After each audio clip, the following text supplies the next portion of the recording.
ہماری نگاہوں میں یہ ممبری کوئی چیز نہیں. ممبری کیا ہے؟ اللہ تعالیٰ نے تو ہمیں رسول علیہ السلام ہماری عزت و عظمت حضور علیہ السلام کے ممبر سے ہے، ممبری سے نہیں ہے. ممبری تو آنے جانے والی چیز ہے،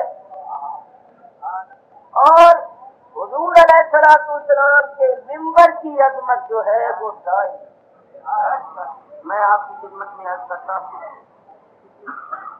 کہ کراچی کے ایک شخص کتاب لکھی جس کا نام اپنے رفا سیدنا جدید رضی اللہ کا. میں اللہ کے گھر میں بیٹھا ہوا ہوں، خدا کی قسم جو کتاب صرف میں نے صدر پاکستان جنرل ضیاء الحق صاحب کی خدمت میں پیش کی اور کہا کہ اپنے ہاتھ سے کتاب دے صرف، اور واقعی وہ کتاب دے کر بڑے خفا ہوئے. کتاب میں نے پیش کر دی اور اس کا نتیجہ یہ نکلا. اس کتاب کا مصنف کو بتا دیا سترہ سارا اور اب وہ ضمانت کا دیتا. نمبر 1. دوسری کتاب جو گزشتہ سال نبی کریم علیہ السلام کے میراث شریف کے موقع پر پیش کی گئی. صدر صاحب نے حکم دیا کہ جو حضور کی سیرت میں حضور کے فضائل کا خلاف کرے، جس کی کتاب بہت اچھی ہوگی اس کو انعام۔ یہ ایک قسم کی سرپرستی ہے کہ لوگ حضور کی شان میں، حضور کی سیرت میں اچھی اچھی کتابیں لکھیں، ان کی حوصلہ افزائی کی جائے۔ ایک کتاب لکھی گئی اور وہ پیش کی گئی، اس کو 10,000 روپیہ انعام دیا۔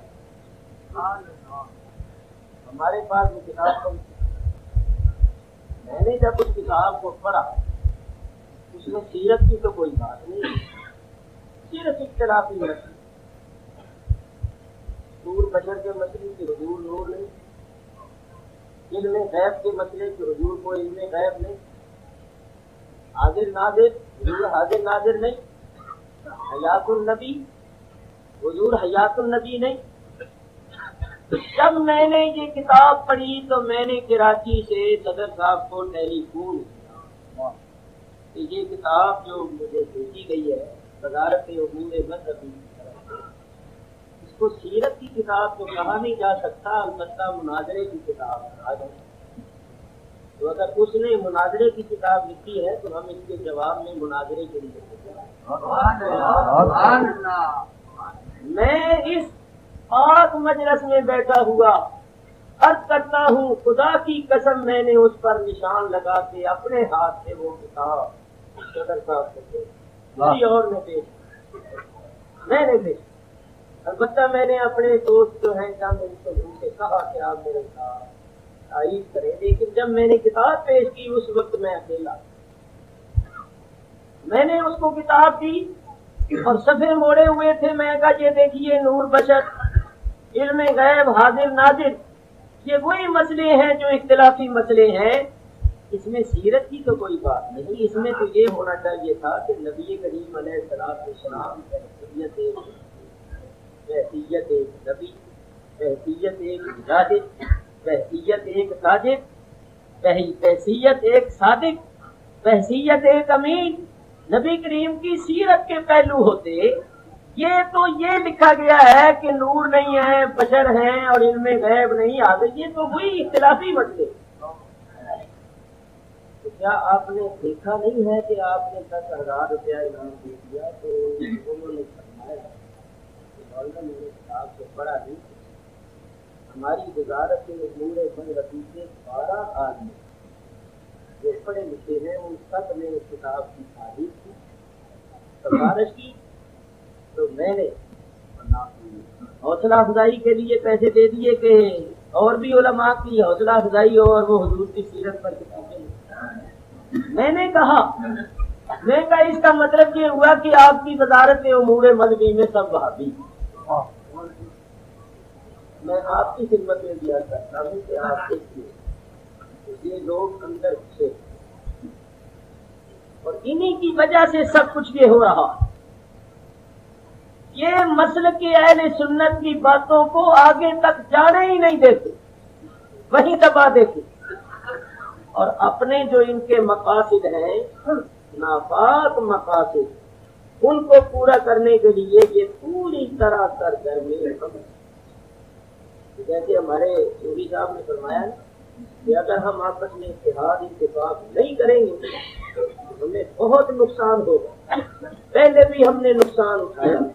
اور سنیے، جہاں تک میرا تعلق ہے، راجہ ظفر الحق وزیر اطلاعات و نشریات جناب غلام دستگیر کا، کون سی وزارت ہے ان کی؟ وزارت محنت اور صنعت، ان دونوں نے کراچی میں میری مسجد میں جمعہ پڑھا، میری مسجد میں جمعہ پڑھا، اور میں نے کہا کہ میری طرف سے صدر صاحب کو آپ یہ پیغام دیجئے کہ یہ جو کہا جاتا ہے پاکستان کا مطلب کیا، لا الہ الا اللہ، صرف اتنا ہی نہیں، پورا کلمہ پڑھنا چاہیے، لا الہ الا اللہ محمد رسول اللہ۔ میں نے کہا تم نے کلمہ ادا کر دیا، پاکستان ادا ہو گیا۔ چنانچہ ظفر الحق صاحب نے میرے ساتھ وعدہ کیا اور انہوں نے اس وعدے کو پورا کیا اور مجھے بتایا میں نے آپ کا نام لے کر، میں نے کہا یہ پیغام ہے، اور پیغام پہنچانا یہ ایک ضروری چیز ہے، یہ امانت ہے آپ کے پاس، اور آپ نے ان تک یہ پہنچانی ہے۔ چنانچہ انہوں نے پہنچائی اور مجھے بتایا کہ میں نے آپ کا نام لے کر صدر صاحب سے یہ کہا ہے۔ تو جن دوستوں نے 14 اگست پاکستان کا دن ہے، جس دن پاکستان مارنے حضور میں آیا، صدر کی تقریر اگر کسی نے ٹیلی ویژن وغیرہ پر سنی ہے تو وہ میری بات کی تصدیق کریں گے کہ صدر نے یہ کہا، انہوں نے میرا نام نہیں لیا بلکہ یوں کہا کہ ہمارے ایک بزرگ دوست نے ہمیں یہ کہا ہے کہ کلمہ پورا پڑھنا چاہیے، آدھا کلمہ نہیں پڑھنا چاہیے۔ میں بزرگ نہیں ہوں مگر میں قسم کھا کے کہتا ہوں کہ وہ خادم میں ہوں جس نے یہ کہا۔ چنانچہ صدر نے بھی اسی وقت پورا کلمہ پڑھا، اور اس سے پہلے ٹیلی ویژن پر اتنا تھا پاکستان کا مطلب کیا، لا الہ الا اللہ، اور فوراً ہی 5 منٹ کے بعد ٹیلی ویژن پر دکھایا گیا کہ انہوں نے فٹافٹ محمد الرسول اللہ لکھ لیا۔ اس کی دلیل یہ ہے فٹافٹ لکھنے کی کہ وہ محمد الرسول اللہ کے آخری جو الفاظ تھے وہ پھولوں میں لکھے ہوئے، ورنہ وہ پھولوں کے درمیان میں ہوتے اگر پہلے سے لکھا ہو۔ تو یہ بھی اللہ تعالیٰ کا کرم ہوگا۔ جہاں تک اس بات کا تعلق ہے اعلیٰ حضرت امام اہل سنت کے ترجمے پر پابندی لگی، اس سلسلے میں آپ کیا سمجھتے ہیں کہ ہم کوئی خاموش ہیں؟ ہمیں درد نہیں، ہمیں اس کا کوئی افسوس نہیں، اور ہم کوئی کوشش نہیں کر رہے، ہم کر رہے ہیں، لیکن بعض باتیں ایسی ہوتی ہیں جو مجمع عام میں بتانے کی نہیں۔ اس لیے آپ تسلی رکھیں، پاکستان میں یہ کیا اعلیٰ حضرت کے ترجمے پر پابندی لگائیں گے، انشاءاللہ وہ وقت آنے والا ہے کہ ان کانگریسیوں کا محاسبہ ہوگا، اور ہم حکومت کو یہ بتا رہے ہیں کہ یہ وہ لوگ ہیں جنہوں نے حصول پاکستان کے وقت پاکستان کی سخت مخالفت کی تھی، گاندھی کا ساتھ دیا تھا، انگریزوں کا ساتھ دیا تھا، اور حقیقت یہ ہے کہ انہوں نے آج تک دل سے پاکستان کو تسلیم نہیں کیا۔ یہ پاکستان کے بھی دشمن ہیں، دین کے بھی دشمن ہیں۔ تو اس واسطے دیکھو میں پہلے اب کر چکا ہوں کہ ہمیں ممبری کی ضرورت نہیں ہے، ہمارا تو مقصد جو ہے، ہمارا جینا مرنا سب دین کے لیے اور مسلک کے لیے۔ اب آپ حضرات کو اپنے عالموں پر، میں عالم نہیں کہتا اپنے آپ کو، خصوصاً میری زندگی آپ کے سامنے، مجھ پر حملے بھی ہوئے، سب کچھ ہوا، میری زندگی آپ کے سامنے، آپ اعتماد رکھیں انشاءاللہ العزیز اس گناہگار کے ہوتے ہوئے کوئی بات مسلک کے اہل سنت کے خلاف نہیں ہے۔ شفا کا قانون پاس ہو گیا ہے، اس میں یہ گناہگار تھا، بڑی زبردست مخالفت ہوئی، مختلف مسلک کے لوگ، مگر الحمدللہ وہ قانون ہمارے فقہ حنفی کے مطابق۔ اسی طرح قصاص اور دیت کا قانون بن چکا ہے، اس کمیٹی میں بھی میں شریک ہوں، وزارت امور مذہبی کے بھی اس کے مصطفیٰ صلی اللہ علیہ وسلم کا سبق دیا، ڈالتی قلب میں عظمت مصطفیٰ، ڈالتی قلب میں عظمت مصطفیٰ، حکمت اعلیٰ حضرت پہ لاکھوں سلام، حکمت اعلیٰ حضرت پہ لاکھوں سلام۔ اور انہوں نے دلوں میں جو عظمت ڈالی ہے، یہ کیوں ڈالی ہے میں اس کی اہمیت بیان کرتا ہوں۔ اللہ تعالیٰ ارشاد فرماتا ہے لِتُؤْمِنُوا بِاللَّهِ وَرَسُولِهِ اے لوگوں اللہ اور اللہ کے رسول پر ایمان لاؤ، باتو سے روح ہو باتو وقت روح، اور رسول پاک علیہ السلام کی تعظیم اور توقیر کرو، باتو سب سے روح ہو بکرتم واسیلا، صبح شام اللہ کی تسبیح کرو۔ اس آیت میں اللہ تعالی نے ہم لوگوں کو 3 کام کرنے کا حکم دیا۔ پہلا کام یہ ہے کہ ہم اللہ اور اللہ کے رسول پر ایمان لائیں، دوسرا کام یہ ہے کہ رسول اکرم علیہ السلام کی تعظیم اور توقیر کریں، تیسرا کام یہ ہے کہ صبح و شام اللہ کی تسبیح۔ پہلا کام ہم اللہ اور اللہ کے رسول پر ایمان لائیں۔ ایمان کیا ہے؟ ایمان نام ہے تصدیق قلبی، دل سے تصدیق کرنا، یہ ایمان ہے۔ زبان سے اس کا اقرار اور اظہار ہوتا ہے۔ چنانچہ ایمان کی صفتوں میں آپ پڑھتے ہیں اقرار باللسان و تصدیق بالقلب، زبان سے اقرار ہے اور دل سے تصدیق ہے۔ اصل میں ایمان نام ہے تصدیق، زبان سے تو اس کا اقرار اور اظہار ہوتا ہے۔ یہی وجہ ہے کہ اگر دل میں تصدیق نہ ہو، زبان پر اقرار ہو، تو اللہ تعالیٰ نے اس کو ایمان نہیں فرمایا بلکہ نفاق فرمایا۔ نفاق، منافقوں کی زبانوں پر ایمان کے کلمے تھے مگر دل میں تصدیق، دل میں ایمان نہیں۔ اصل میں ایمان نام ہے تصدیق قلبی کا، دل سے تصدیق کرنا یہ ایمان ہے۔ اور آپ جانتے ہیں کہ تصدیق نہیں ہو سکتی جب تک علم نہ ہو۔ تصدیق کے لیے علم کا ہونا ضروری ہے۔ جہاں ہمارے حضرات علماء کرام تشریف فرما ہے، حضرت علامہ مولانا محمد اشفاق صاحب خانے وال کی جامع مسجد کے خطیب اور امام ہیں، ان کے پاس کوئی شخص آ جائے اور کہے حضرت ذرا تصدیق فرما دیجیے، تو مولانا فرمائے بھائی کس بات کی تصدیق؟ تو کہیں بات تو کوئی نہیں، بس تصدیق کرنا۔ مولانا تصدیق فرمائیں گے؟ مولانا فرمائیں گے بھائی پہلے بات میرے سامنے پیش کرو، وہ میرے علم میں آئے گی، اگر تصدیق کے قابل ہوگی تو میں تصدیق کر دوں گا۔ تصدیق کے معنی ہے سچا کرنا۔ جس چیز کا پتہ ہی نہیں ہوگا انسان، اس کو وہ سچا کیا کرے؟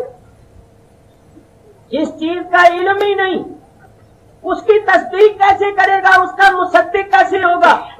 تو یاد رکھو تصدیق کے لیے علم کا ہونا ضروری۔ ایمان نام ہے تصدیق، ہم اللہ پر ایمان رکھتے ہیں یعنی اللہ کی تصدیق کرتے ہیں۔ تو سوال یہ ہے کہ جس اللہ کی ہم تصدیق کرتے ہیں ہم نے اس اللہ کو جانا کیسے؟ اور اگر ہم جانتے ہی نہیں تو جس کو ہم جانتے ہی نہیں اس کی ہم تصدیق کیسے کرتی ہیں؟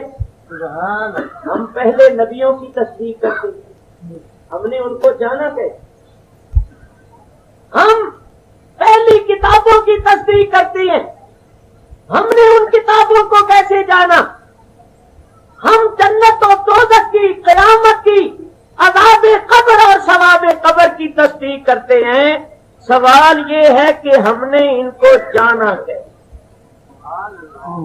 اگر آپ کہیں قرآن سے تو میں کہوں قرآن کو کیسے جانا کہ یہ قرآن یہ اللہ کی بات۔ آپ کو قرآن کے قرآن ہونے کا علم کیسے؟ بتائیے آپ نے اللہ کو جانا تو کیسے جانا؟ اگر آپ کہیں کہ ہم نے اپنی عقل سے جانا ہے تو ماشاءاللہ آپ بڑے عقل مند ہیں۔ اور یہ جو کافر ہیں جو اللہ کی ہستی کے قائل نہیں ہے، کیا یہ بے عقل ہے، بیوقوف ہے؟ ان کی عقل ماری ہوئی ہے۔ بڑے بڑے حکماء، بڑے بڑے فلسفی، بڑے بڑے ڈاکٹر، بڑے بڑے فلاسفر، انہوں نے ایسی ایسی چیزیں ایجاد کی ہیں کہ میری اور آپ کی عقلیں حیران ہیں۔ مگر وہ خدا تعالیٰ کی ہستی کے قائل ہی نہیں ہے۔ اگر عقل خدا تعالیٰ کی معرفت کا ذریعہ ہوتی تو دنیا میں کوئی بھی خدا کا منکر نہ ہوتا، کیونکہ اللہ تعالیٰ نے عقل تو ہر انسان کو عطا فرمائی۔ بہت سی عقل والے عقل ان کے پاس ہے مگر وہ خدا کی ہستی کے قائل نہیں۔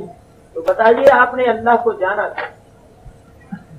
اگر آپ کہیں کہ ہم نے حواس سے جانا تو یہ بھی غلط ہے، کیونکہ حواس کی رسائی ہے محسوسات تک۔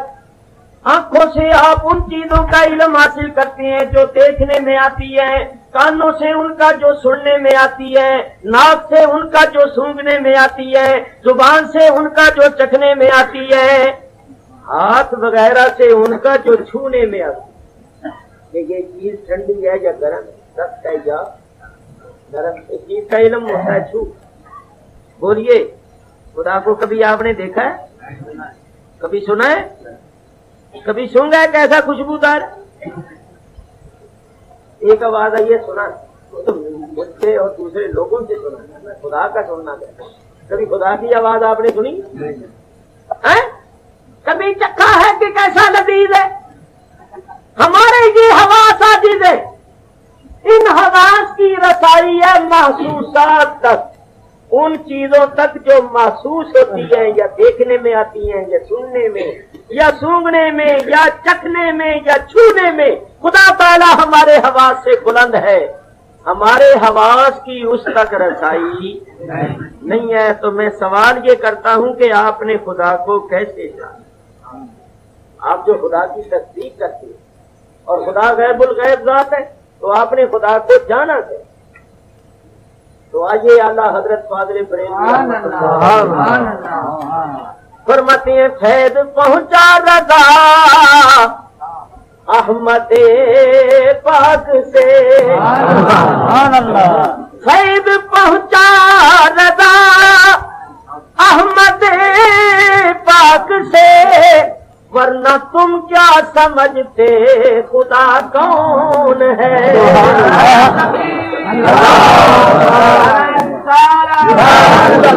خدا کی قسم ہم نے خدا کو جانا تو سرکار کی بدولت جانا، سرکار کے وسیلے سے جانا۔ اور یہ جو وسیلے کے منکر ہیں ان سے پوچھو، وسیلے کے منکرو تم جو کلمہ پڑھتے ہو یہ کلمہ تمہیں کس نے پڑھایا؟ تم جو خدا تعالیٰ کے ایک ہونے کے قائل ہو، تمہیں خدا کی توحید کا پتہ کہاں سے چلا ہے؟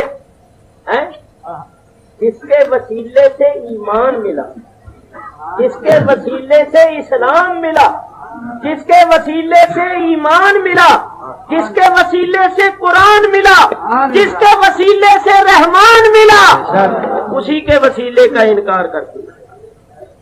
اعلیٰ حضرت امام اہل سنت نے تو بولنے لگا ایسا کلام جس کو ہر پہ آ کے کمال کر دیا۔ فرماتے ہیں انہی کو مخاطب کر کے فرماتے ہیں اور تم پر میرے آقا کی عنایت نہ سہی، اور تم پر میرے آقا کی عنایت نہ سہی، نجدیو کلمہ پڑھانے کا بھی احسان گیا، منکرو کلمہ پڑھانے کا بھی احسان گیا۔ یہ تو بتاؤ یہ تمہیں کلمہ کس نے پڑھایا؟ اور گلی گلی لوگوں کو کلمے پڑھاتے پھرتے ہو، یہ بتاؤ یہ کلمہ تمہیں کس نے پڑھایا؟ کلمہ پڑھا کرو مگر ان کے کہنے پر نہ پڑھا کرو۔ ٹھیک فرمایا، یہ میں نہیں کہتا، میں دلیل پیش کرتا ہوں۔ شیطان ایک مرتبہ حضرت عیسیٰ علیہ السلام کے پاس آیا تو کہیں گا حضرت جی کلمہ پڑھو،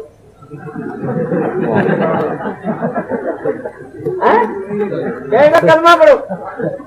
انہوں نے کہا ہمیشہ کلمہ پڑھتا ہوں اور پڑھوں گا مگر تیرے کہنے پر نہیں پڑھوں، تیرے کہنے پر نہیں۔ پتہ ہے اس میں کیا راز ہے؟